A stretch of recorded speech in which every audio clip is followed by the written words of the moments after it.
Hey there. I was just working on a sculpture, and with one of my little rake tools, and it broke, as they love to do.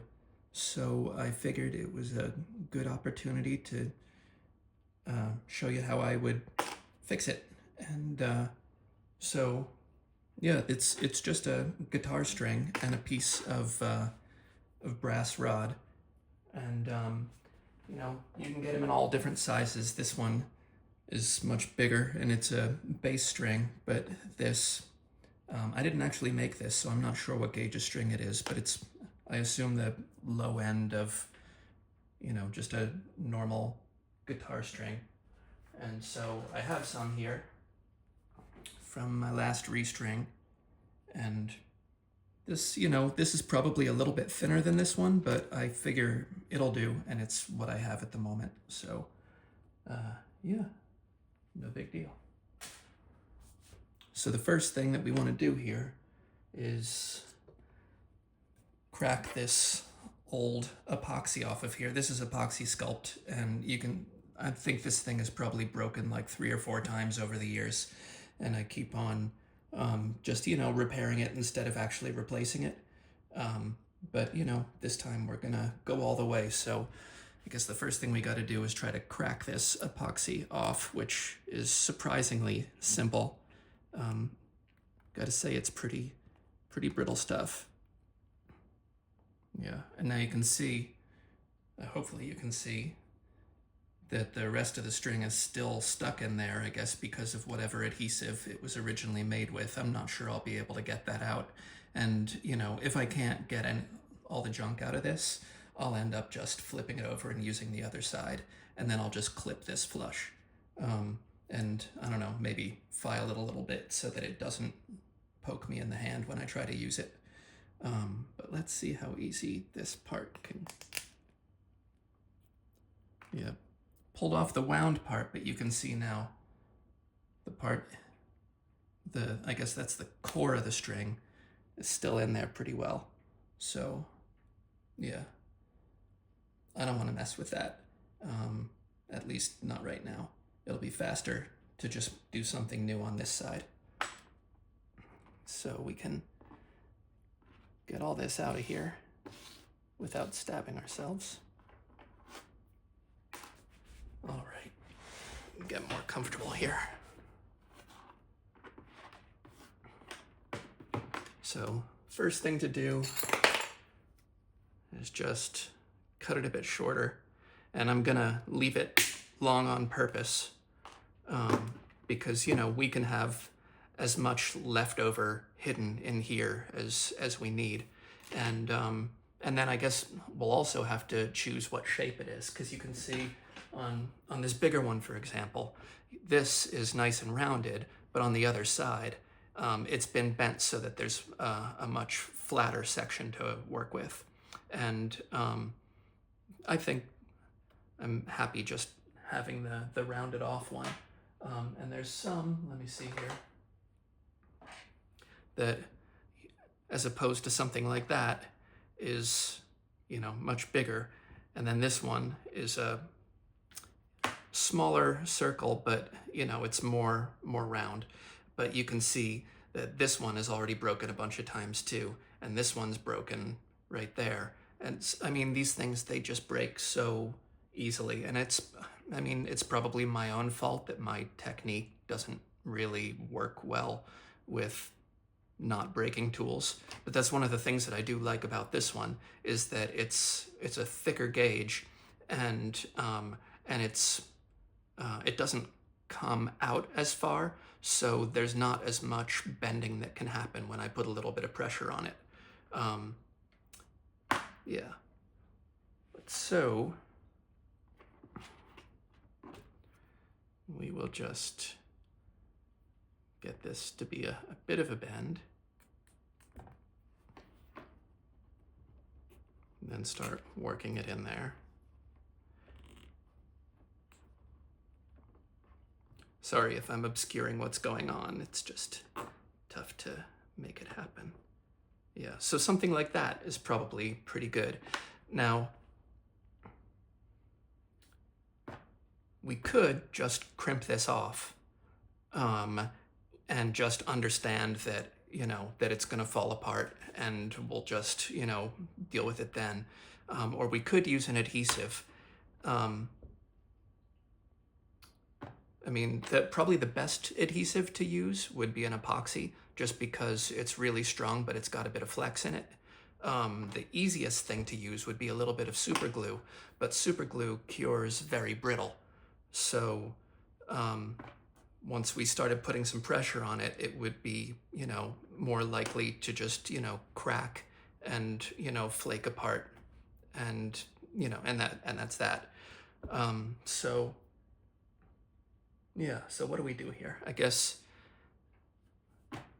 since I'm being all official and making a video out of it, I guess I might as well do it the right way and use a 5-minute epoxy.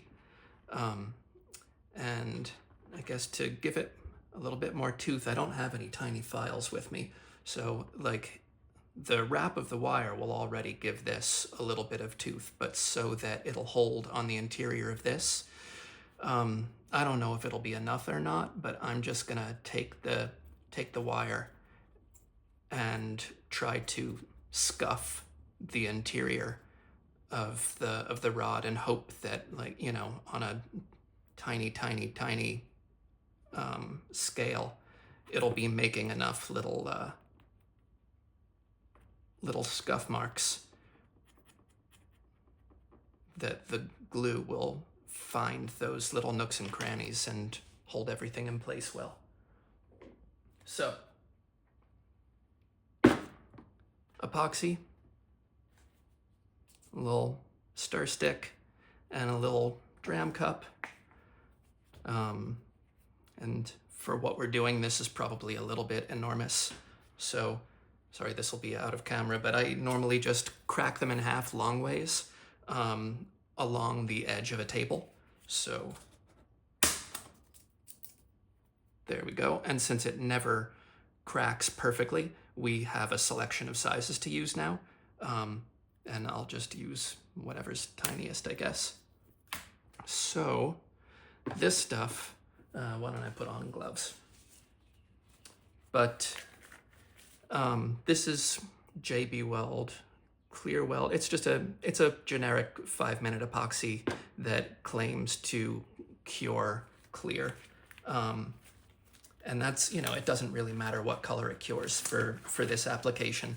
But if I was using it to, like, be the gloss coat on eyes or something like that to make them look wet, or saliva or anything like that, then, suddenly it becomes really important that at least when it's a very, very thin layer of it, that it, that it stays that it stays clear and doesn't yellow.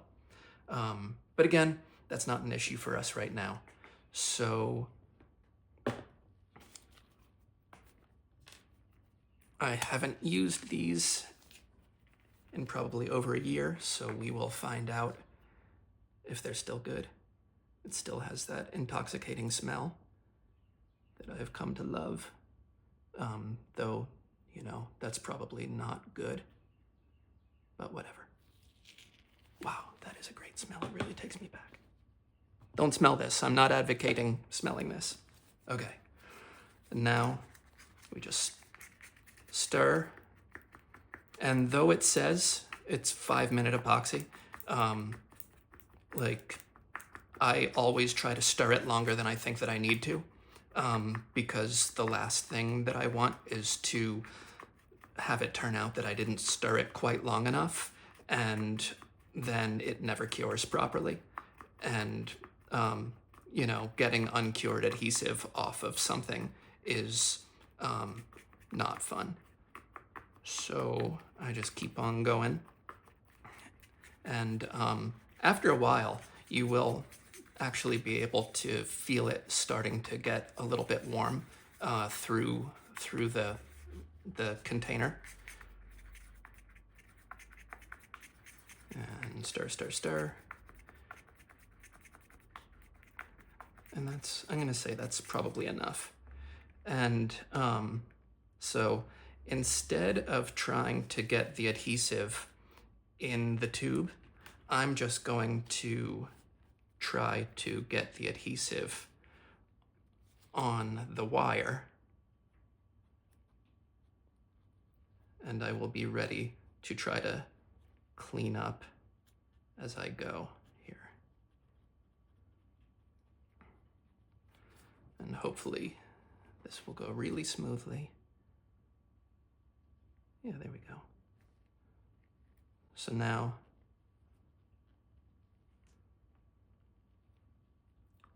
I'm just rotating it and pushing it a little bit more, just trying to get it so that the epoxy stays on the inside as much as possible and doesn't bloop out all over the place. And that seems pretty good. So I'll get this out of the way here. And I could add more, but I'm not going to. And then just to give it a little bit of extra, I'm gonna give it a little crimp now. All right, and so hopefully now that is going to be like a 1-2 punch of getting this thing to really stay in place. And then after it cures, you know, maybe I'll work like, here, let me show you this thing. Like this type of pair of pliers where each of these little steps is, you know, is a nice round shape. You know, I might work something like that through it and try to get this to be, you know, a more customized shape based on the type of areas I'm trying to get into with the sculpture and stuff like that. But yeah, now, you know, it shouldn't be long until this is nice and cured and ready to sculpt with and eventually break again, because that's just what they do. And yeah, so I mean, you can get these, you know, pipes at really any hobby store or online. And these strings, again, what I had and what these are, I think it's a 9-gauge set of electric guitar strings. So what is that? Something like 9 to 52 or 9 to, I can't remember what all the gauges are, but this is going to be like the low E string, so the thickest gauge available, though you can use anything that you want. And if you just want to make a little loop tool instead of a rake, then, you know, you can use one of the non-wound strings, like, you know, the, yeah, E, B, or G.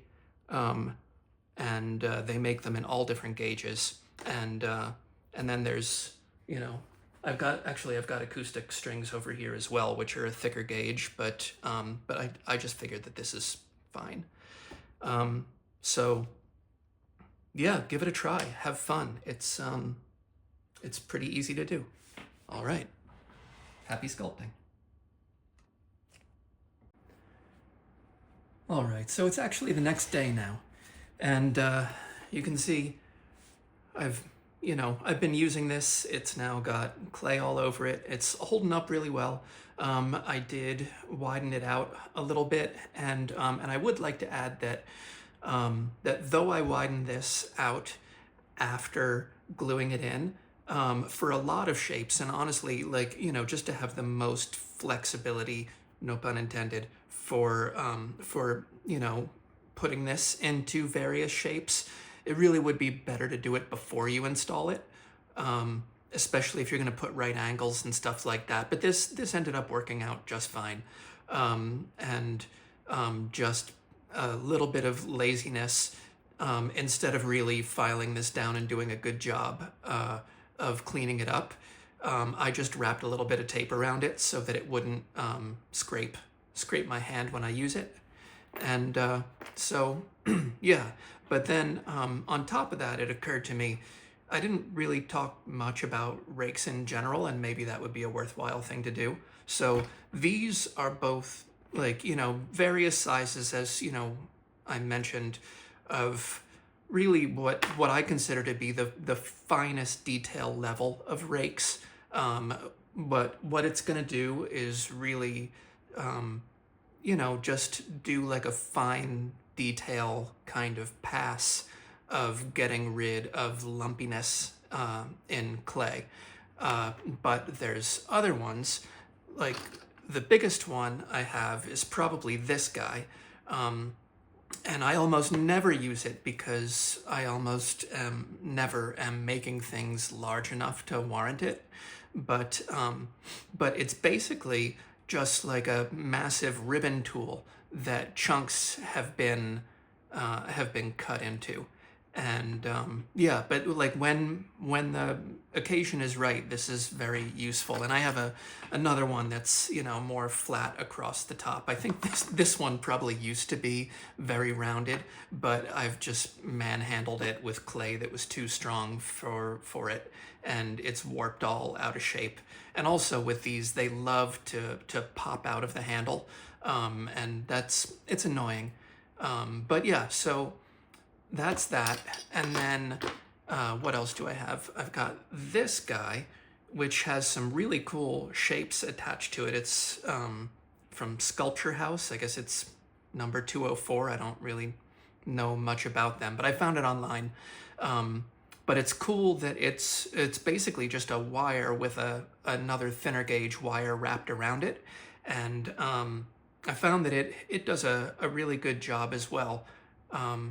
And then, and I assume that something like this, though I've never tried to do it, would be pretty simple to make yourself as well. I mean, you know, you just got to have these wires and something to install them into. And then what else? Here's some other random shapes of the same bass string ones that I have. And then this guy, I'm pretty sure that this is some sort of blade from like a bandsaw or coping saw or something like that. And then, but I know, yeah, they can be made from like all sorts of things. Like these are just, yeah, just straight up saw blades. Yeah. And, I mean, the trick with these is that before you really use them, you'll want to take a little bit of time to sand down the teeth a little bit. Otherwise, they'll be really sharp, and I guess that's fine. But I find if they're dulled down a bit, it does a nicer job of working the surfaces. So yeah, that's just some various things, and yeah, and I haven't tried to make these either, but yeah, they make all different sizes of the tubing, and there's all different sorts of saw blades and stuff out there. So I assume you can make just about anything to suit any purpose that you can imagine. So yeah, that's a little bit of a quick primer on that without getting into all the other kinds of tools that are laying around everywhere here. Well, all right. I hope you found that helpful. And if you did, and you'd like to see more things like this, leave a comment, or let me know somehow. Send, I don't know, smoke signals, carrier pigeon, whatever works for you. And maybe I'll make some more stuff like this and hopefully get better at it as time goes by. All right. Thanks.